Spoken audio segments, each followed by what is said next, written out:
میرے پٹھوں میں بہت زیادہ کمزوری ہے جو ظاہری نظر نہیں آتی۔ میرے محترم بھائیوں، پٹھے، ابھی میں نے ایک بات کہی، جب دماغ چیزوں کو پکڑ کے رکھے گا تو دماغ سے نا نرو نکلتی ہیں، ان نرو کو اعصاب کہتے ہیں۔ یہ پورا ایک سسٹم ہے جس کو نروی سسٹم کہتے ہیں، اور آج 95% لوگوں کا نروی سسٹم ویک ہے۔ کیوں ویک ہے؟ کیونکہ میرے محترم بھائیوں یہاں پہ ہم نے کیا کیا ہوا ہے؟ اچھا ایک دعا نا آپ کو بتاتا ہوں، نبی صلی اللہ علیہ وسلم ایک دعا پڑھا کرتے تھے، اللہم انی اعوذ بک من الہم والحزن۔ مطلب کیا اس کا؟ اے اللہ میں پناہ مانگتا ہوں غم سے بھی اور فکر سے بھی۔ میرے محترم بھائیوں، سائنس کہتی ہے یہ جو غم ہے نا یہ پاسٹ کا ہے۔ غم کس کا ہے؟ پاسٹ کا۔ اور فکر کس کی ہے؟ فیوچر کی۔ دنیا میں سب سے احمق ہے وہ انسان جس کو یہ غم ہے کہ میرے ساتھ ایسا ہو گیا، ایسا ہو گیا، ایسا ہو گیا، ایسا ہو گیا۔ اچھا جو پاسٹ ہے وہ دوبارہ آئے گا؟ وہ دوبارہ آئے گا؟ سائنس کہتی ہے جو اپنے پاسٹ کو ریکال کرتا رہتا ہے، میرے نال نہ انہیں انج کیتا سی، انہیں میرے بھرا نے انج کیتا سی، ایک بندے کو بتایا، دو کو بتایا، تین کو بتایا، چار کو بتایا، کیا وہ معاملہ اس کا سالو ہو جائے گا؟ سائنس کہتی ہے اس کو جتنا بولو گے یہ اتنا بڑھتا جائے گا۔ اور نبی صلی اللہ علیہ وآلہ وسلم نے اس بات پہ پناہ مانگی، غم کے اوپر کیا مانگی؟ اللہم انی اعوذ بک من الہم والحزن۔ اے اللہ میں پناہ مانگتا ہوں کس سے؟ غم سے بھی اور فکر سے بھی۔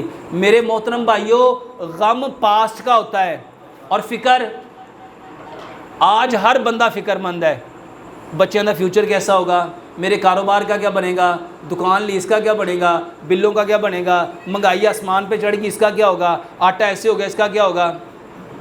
میرے محترم بھائیوں، ہمارا رازق کون ہے؟ ہمارا رازق کون ہے؟ ہمارا رازق کون ہے؟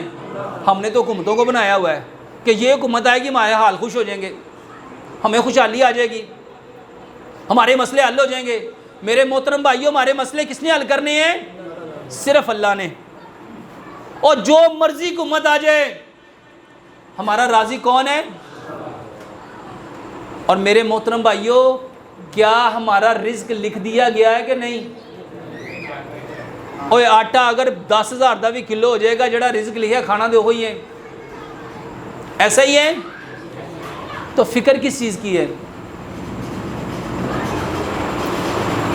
میرے محترم بھائیوں، ماں کے پیٹ میں رزق لکھ دیا گیا، اور فکر کرنی تھی، اس بات کی فکر کرو کہ کل قیامت والے دن مجھے جب اٹھایا جائے گا میرا اس وقت حال کیا ہوگا، میری اس وقت کیفیت کیا ہوگی، میرا نامہ اعمال کس ہاتھ میں دیا جائے گا، میرے ساتھ کیا سلوک کیا جائے گا۔ اور رونا تھا اس بات کا، روتے کہ پل صراط پہ میں کیسے گزروں گا، قیامت والے دن میں اپنے رب کے سامنے کیسے کھڑا ہوں گا۔ ہمارا المیہ اور یہ دنیا کی زندگی صرف 2 لمحے اور آخرت 50,000 سال کا ایک دن، اور 2 لمحے کی کتنی فکر ہے، یہاں کی تکلیفوں کی، یہاں کی بیماریوں کی، یہاں کی پریشانیوں کی کتنی فکر ہے، لیکن وہ جو 50,000 سال کا ایک دن ہے، سچ بتاؤ اس کی فکر ہے؟ اللہ کی قسم اس کی فکر آ جائے نا، یہ فکر نظر بھی نہیں آئے گی، یہ فکر یا میرے لیے میرے رب نے ہمیشگی کی جنت ہے، اور یا کبھی نہ ختم ہونے والا عذاب۔ ہمیں فکر کس کی ہونی چاہیے تھی؟ میرے محترم بھائیوں، ایک طرف سے چونٹی آ رہی ہو، ایک طرف سے اژدہا آ رہا ہو، ہمیں کس سے بچنا چاہیے؟ اور دنیا کی چیزیں واللہ ایک چونٹی کی حیثیت نہیں رکھتی، اور آخرت 50,000 سال کا ایک دن، ننگے بدن، تپتی ہوئی زمین، سورج کس قدر نزدیک، میرے محترم بھائیو اس کی فکر کرو. اور یہ بیماریاں اتنی چھوٹی ہیں. میرے پٹھوں میں درد ہے, پتہ کیوں درد ہے؟ صرف ایک وجہ. حکیم لقمان فرماتے ہیں بیماری کی صرف ایک وجہ ہے, فطرت کو چھوڑا ہے. کس کو چھوڑا ہے؟ اور فطرت کیا ہے؟ پیارے پیغمبر جناب محمد صلی اللہ علیہ وآلہ وسلم نے ارشاد فرمایا اس دنیا میں آنے والا ہر بچہ فطرت اسلام پہ آیا ہے. ہماری فطرت کیا ہے؟ اسلام. یہ لوگ جو پٹھوں کی مضبوطی چاہتے ہیں نا, یقین جانو وہ یاد ہے واقعہ حضرت فاطمہ رضی اللہ تعالیٰ عنہ گھر کے کام کر کر کے تھک جاتی تھیں. حضرت علی رضی اللہ تعالیٰ عنہ نے کہا کہ جاؤ لونڈیاں آئی ہیں. نبی صلی اللہ علیہ وسلم کے پاس گئیں, رش زیادہ تھا, شرمندگی کی وجہ سے, حیا کی وجہ سے واپس پلٹ آئیں. نبی صلی اللہ علیہ وسلم شام کو آئے, پوچھا بیٹی آئے تھے کیا بات تھی؟ حیا کی وجہ سے نہیں بولی. حضرت علی رضی اللہ تعالیٰ نے کہا اللہ کے نبی صلی اللہ علیہ وسلم کام کر کر کے چکی چلا چلا کے ہاتھوں پہ کیا بن گئے؟ گٹے بن گئے. مشکیزہ اٹھا اٹھا کے سینے پہ نشان بن گیا. کام کر کر کے تھک جاتے ہیں, پٹھے کمزور ہو گئے, درد ہوتی ہے.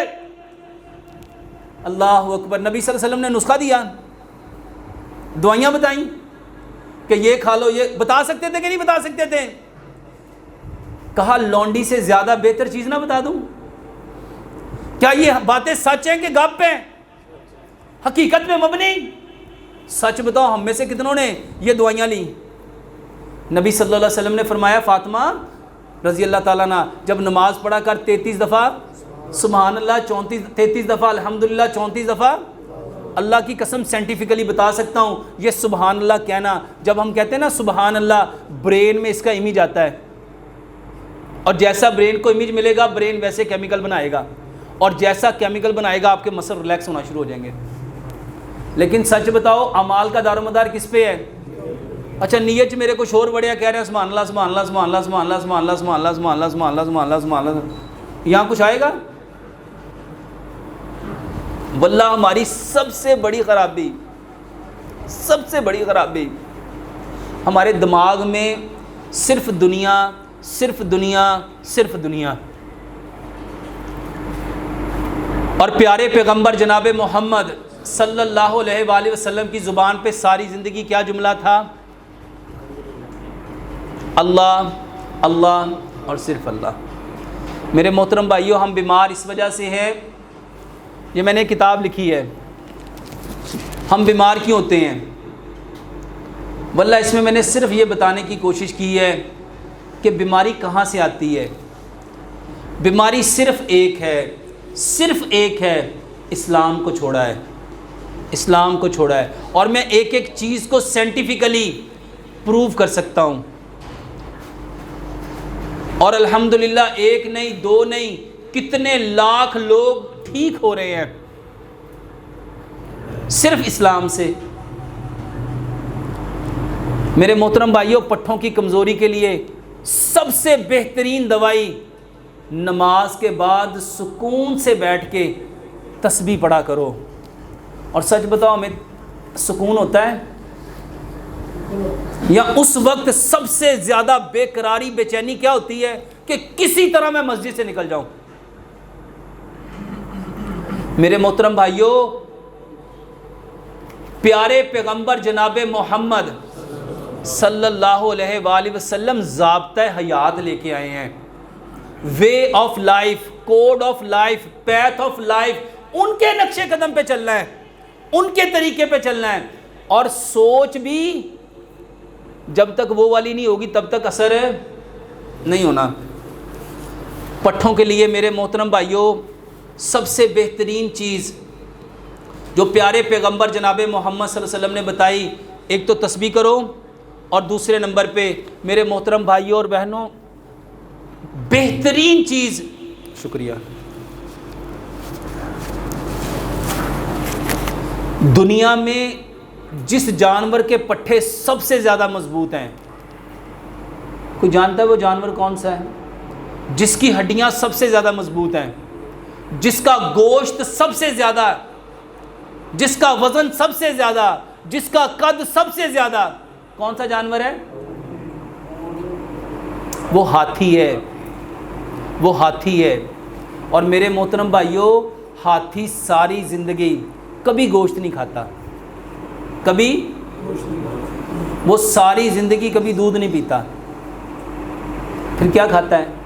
وہ 80% سبزیاں اور سبز چارہ اور 20% پھل، 10% پھل، اور محترم بھائیوں 10% پانی پیتا ہے۔ سب سے زیادہ طاقت، حکیم لقمان نے ایک جملہ کہا تھا، حکیم لقمان فرماتے ہیں جو چیز اللہ نے جس کوانٹٹی سے اتاری ہوتی ہے وہ انسانوں کو اتنی ضرورت ہوتی ہے۔ اور اس وقت سب سے زیادہ جب گرمیاں آتی ہیں تو سارے پھل ہی آ جاتے ہیں، جب گرمیاں آتی ہیں سارے پھل۔ اور میرے محترم بھائیوں کس قدر زیادہ سبزیاں ہیں ہماری، جتنے بھائی اپنے پٹھوں کو مضبوط کرنا چاہتے ہیں، یہ گوشت کے چکر میں، یہ دودھ کے چکر میں، یہ کشتوں کے چکر میں نہ پڑو، سلاد کھاؤ، سلاد کھاؤ، سلاد کھاؤ۔ اور میرے محترم بھائیوں میں ایک چٹنی بتاتا ہوں، ادرک، لہسن، پودینہ، ناردانہ۔ اچھا یہ کیا ہے، کشت ہے کہ سبزی ہے؟ میرے محترم بھائیوں الحمدللہ ثم الحمدللہ، آپ میں سے کسی نے استعمال کی؟ فائدہ ہوتا ہے؟ میرے محترم بھائیوں واللہ میرے پاس پوری دنیا سے لوگ آتے ہیں۔ یو کے سے ایک بھائی آئے، کہتے ڈاکٹر صاحب آپ کو نا کم از کم 40 سال پہلے دنیا میں آنا چاہیے تھا، 70 سال ہو گئے دوائیاں کھا کھا کے بڑا غرق کر لیا ہے، جب سے یہ چٹنی کے اوپر آئے ہیں اور سلاد کے اوپر آئے ہیں، واللہ ایسے صحت بن رہی ہے جیسے پتہ نہیں ہم کشتے کھا رہے ہیں۔ پٹھوں کو مضبوط کرنا چاہتے ہو، نظر کو تیز کرنا چاہتے ہو، خون کو پتلا کرنا چاہتے ہو، اور جسم میں ٹھنڈک چاہتے ہو، تو میرے محترم بھائیوں ٹھنڈیاں دوائیاں نہیں، کیا کھانی ہے؟ سلاد، گاجر، مولی، شلجم، کھیرا، پیاز، ٹماٹر، بند گوبھی، سلاد کے پتے، لال مولی، چقندر، سبز دھنیا، پودینہ، اور اس میں 5 قسم کی یہ چٹنی، ادرک، لہسن، پودینہ، ناردانہ، اس میں سبز دھنیا ڈال لو، اس میں سبز مرچ ڈال لو، اس میں کالی مرچ ڈال لو۔ میرے محترم بھائیوں 1 پاؤ سلاد اور 2 چمچ چٹنی کے یہ لو۔ اور اگر بہت پٹھے درد کریں تو میرے محترم بھائیوں دوائی نہیں، پیچھے جاؤ۔ جب ہمارے بڑے، جب ہمیں چوٹ لگتی تھی تو ہمارے بڑے کہتے تھے اس کو ہلدی اور دال چینی والا کیا پلاؤ، آج یورپ اس کو گولڈن ملک کہتا ہے۔ سٹار باکس پہ جا کے کبھی اس کی قیمت دیکھو، آپ حیران رہ جاؤ گے۔ اور جس کو آپ لوگ پوچھتے نہیں ہو، 1 گلاس دودھ لو، آدھی چائے کی چمچ ہلدی، آدھی چائے کی چمچ دار چینی، آدھی چائے کی چمچ سونف، 2 سبز الائچیاں، 2 لونگ، اتنا پکاؤ، 1 گلاس دودھ پونا رہ جائے۔ میرے محترم بھائیوں اس کو پیو، بہترین پٹھوں کے درد کا علاج ہے۔ میری عمر